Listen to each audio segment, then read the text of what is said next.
Muy, pero muy buenas tardes. Bienvenidos nuevamente a Cerebralmente. Yo soy el doctor Carlos Novo. Y en este jueves vamos a escuchar un poquito de fondo, nada más, a Terry Reid, un gran vocalista que yo que nunca fue realmente famoso. Así que hoy en día vamos a hablar de un tema bien interesante, lo que va a poner a pensar a muchos, a dudar a otros tantos. Vamos a darnos cuenta de que la libertad humana es bien pequeñita. Vamos a hablar de trastorno de comportamiento. El trastorno de comportamiento se han ido clasificando de diferentes maneras en las últimas décadas. La última clasificación básicamente se ha hecho en 3 diferentes grupos. No voy a meterme en eso porque ya hemos dicho muchas veces que la clasificación psiquiátrica no nos gusta. Es muy rudimentaria. Es útil parcialmente, como todo, pero es demasiado ciega a la biología. Lo que queremos como tal es enfocarnos más en la parte neurobiológica de por qué nos comportamos a veces, y algunos casi siempre, de manera inadecuada, inapropiada, violenta, impulsiva, en nuestra corta vida.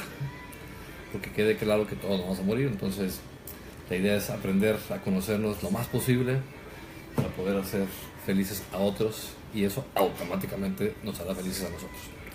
Vamos a hablar de los trastornos de comportamiento y vamos a enfocarnos en un circuito bien específico del cerebro que tiene básicamente 2 zonas corticales del cerebro y otras 2 zonas que no veremos en este cerebrito porque están por abajo de la corteza. Son núcleos subcorticales, especialmente talámicos, unos, y otro lo que llamamos ganglios basales, que son digamos parte del circuito motor que ya habíamos hablado anteriormente, y finalmente eso nos mueve. Decíamos que el proceso como tal de captar información, especialmente en la parte posterior del cerebro, se asocia, se agrupa y de manera paralela se manda a la parte frontal, y la parte temporal genera también otra información que es lo que conocemos como información emocional sobre esos estímulos. Llega todo al prefrontal, y el prefrontal como tal con la información emocional, la información sensorial, la parte como también histórica que tenemos, y la parte como tal de reglas sociales de qué es lo que es adecuado. Aunque no lo crean, es mucho más importante lo que tenemos ya genéticamente hablando que la educación o la metodología o que las leyes. De hecho, las leyes hemos dicho muchas veces que son ese reflejo de una regla y unas leyes biológicas mucho más básicas. Y después de eso decidimos. ¿Qué sucede cuando un niño, y es importante porque esto usualmente comienza desde la niñez, hay ciertos trastornos que comienzan en la adolescencia, pero casi todos los trastornos de comportamiento, todos los comportamientos que son explosivos, impulsivos, violentos, y después podemos meternos a otro tipo de comportamientos más patológicos en cuestión de hacer daño a cosas o animales o a personas, ¿no? Que después cuando crezcan es lo que usualmente llamamos como sociópatas. Estas personas como tal tienen una enfermedad, tienen un trastorno cerebral. De hecho, entre más veamos a estas personas como gente enferma que necesita ayuda, seguramente evolucionaremos mucho más como sociedad, en vez de estarlos encerrando como animales y estándoles diciendo que son una especie como de hijos del diablo. Entonces, de hecho, si se quedan de esta práctica, se quedan con una sola idea sobre la gloria humana, el gloriarnos de nosotros mismos, saber que eso siempre es vano. Es como deberíamos de muy poco darle énfasis a la gloria humana y a sentirnos muy orgullosos de lo que hacemos. Y también de otro lado tendríamos que sentirnos realmente poco culpables también. Eso no quiere decir que veamos un punto neutro de no hacer nada, no. De hecho, eso nos quitará un poquito de emociones de demasiada certeza, inadecuados, y demasiada culpa y coraje también inadecuados, que no vayan a ningún lado. Entonces la idea es hacernos un poquito más tolerantes, respetuosos, y especialmente ayudarnos unos a otros, porque finalmente estamos aquí de paso. Después seremos por lo menos parte de nosotros comida de larvas. Entonces esos comportamientos como tal, impulsivos y violentos, y que hacen daño a otro, y que de hecho en muchos de los casos a esos niños les causa placer el causar daño, ya sea destruir cosas, quemar, matar animales o matarlos, y después finalmente con otros humanos. No es fácil hacer daño, o sea, no es natural, no es biológico, y tiene muchas razones eso. porque el hacer daño a otros usualmente llega a dañarnos tarde o temprano a nosotros, y eso ya se aprendió dentro del proceso biológico de millones de años, en donde hay un perfecto equilibrio entre cooperación y competencia. De hecho, la competencia es buena hasta que evita la cooperación. Esa es como una regla que tendríamos que tener todos bien presentes. Estas personas tienen ciertas disfunciones cerebrales que les impiden ver eso, ¿no? O sea, para la gran mayoría digamos, pues sí, eso es lógico, ¿no? Pero hay entre un 3 a un 10% de la población, y afortunadamente la gran parte de ese porcentaje es leve, o sea, el trastorno que tiene y la disfunción que tiene el cerebro es leve, y finalmente quedamos con un 1 o 2% de toda la población humana en que realmente la patología prefrontal que tiene de control de impulsos, o inclusive los circuitos frontotemporales que nos dan esa capacidad de placer o de tener sentimientos positivos o negativos hacia algo, están cambiados, y lo que tendría que darles un poquito como de rechazo y de repulsión, que es hacer daño, ¿no? Les da placer. Ellos no deciden que les dé placer. Es importante que se den cuenta que ese proceso es inadecuado, y que si siguen por esa línea terminarán realmente sufriendo aún más y haciendo sufrir más a otros, y entramos en un círculo vicioso que es sumamente patológico.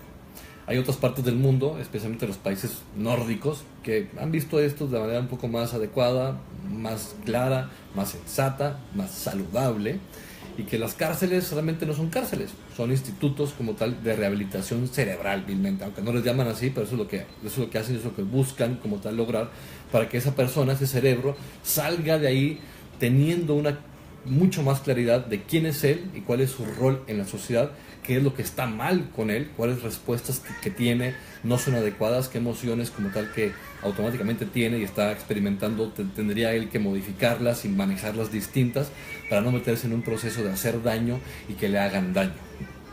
Entonces, me he metido más en cuestiones más filosóficas, erróneamente, pero el circuito es bien simple. El circuito tiene una partecita que se llama amígdala, que amígdala significa, ya decíamos, lo hemos dicho muchas veces, almendra en griego, y es un núcleo en forma de almendra, que está dividido básicamente en 3 subnúcleos, en 3 regiones, y que nos permiten especialmente nuestra respuesta como tal emocional, tanto positiva como negativa, pero especialmente negativa. Es decir, la amígdala es necesaria para la respuesta inmediata, aguda, de miedo o de defensa, de enojo, a diferentes estímulos.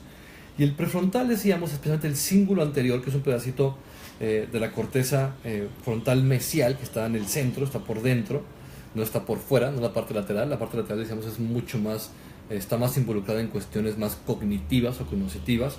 Esta es una cuestión más de regulación y de predecir cosas. El cíngulo anterior se la pasa prediciendo qué va a suceder en los siguientes segundos de todo lo que está captando. No somos lingüísticamente conscientes de ello, si no podemos estar diciendo todo eso porque sería demasiada información y no podríamos ni movernos. Pero eso se hace de manera automática. Constantemente se está haciendo un tribado, un escaneo de todo lo que está sucediendo, y está dando predicciones al respecto basadas en lo que tenemos aprendido, y reaccionamos emocionalmente con esa información. Y ese cíngulo anterior nos permite poder bloquear o no bloquear una emoción. Cuando funciona bien, pues somos saludables y podemos regular esa respuesta emocional, que finalmente es motora. Finalmente nos moveremos. Si no nos moveríamos, no tenemos ningún impacto. Es decir, podemos enojarte, puedes pensar todas las cosas malas y tener toda la imaginación de hacer daño a todo el mundo y matarlos y quemarlos, como ustedes quieran, pero mientras no nos movamos, no hay ningún impacto.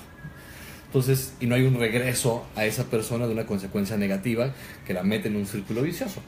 Entonces, los niños que empiezan con estos comportamientos a lo de los 2 años, es muy importante verlos como lo que es. No es algo que el niño decida, no es algo voluntario, no son malos, ¿no? Entonces hay que cambiar el concepto de maldad a un concepto de enfermedad, y así podremos ayudarlos mucho más. Entonces lo primero es eso, no clasificarlos como si fueran otras como que especie distinta, ¿no? En donde son malditos, ¿no? Porque pueden hacer muchísimo daño, sí, pero también podrían como tal no hacerlo si sabemos manejarlo adecuadamente.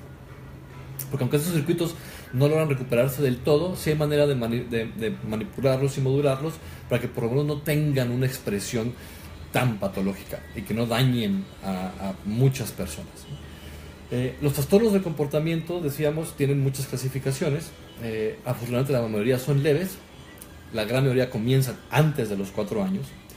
nunca son normales. Es decir, si ustedes tienen un hijo, un sobrino, un conocido, son maestros y tienen alumnos que tienen este tipo de comportamientos retadores, oposicionales, y que ya entran en comportamientos violentos y de destrozar cosas, hacer daño, por favor, quiéranlos igual como si no hicieran esos comportamientos, ayúdenles, busquen como tal a alguien que pueda ayudarles de manera profesional, porque podemos evitarles y evitarnos muchísimos sufrimientos. Nos vemos la siguiente semana en Cerebralmente. Que tengan salud y placer.